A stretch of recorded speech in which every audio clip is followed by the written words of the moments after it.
ఒక చిన్న పిల్లవాడు సముద్ర తీరంలో ఆడుకుంటూ ఉంటాడు. అప్పుడే ఒక పెద్ద అల వచ్చి అతని చెప్పుల్ని లాక్కెళ్తుంది.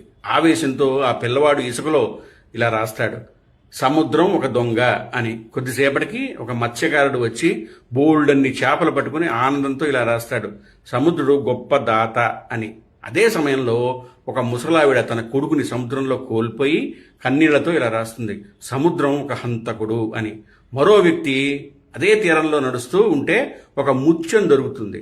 ఆ ముత్యం దొరికిందన్న సంతోషంతో సముద్రునికి దానగుణం ఎక్కువ అని.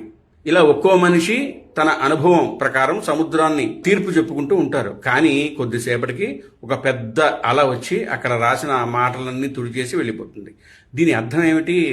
సముద్రం ఏమీ మారలేదు, మారింది మనుషుల అభిప్రాయాలు మాత్రమే.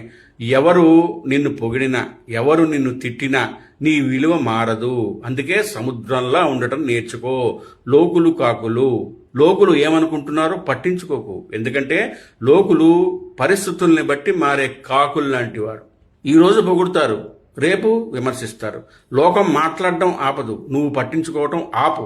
విలువను నిర్ణయించేది లోకం కాదు, నీ మనసు. పొగడ్తలతో విర్రవీగకు, విమర్శలకి ఖిన్నుడవకు. దీన్నే స్థితప్రజ్ఞత అంటారు, లేదా ఆచరించేవాణ్ణి స్థితప్రజ్ఞ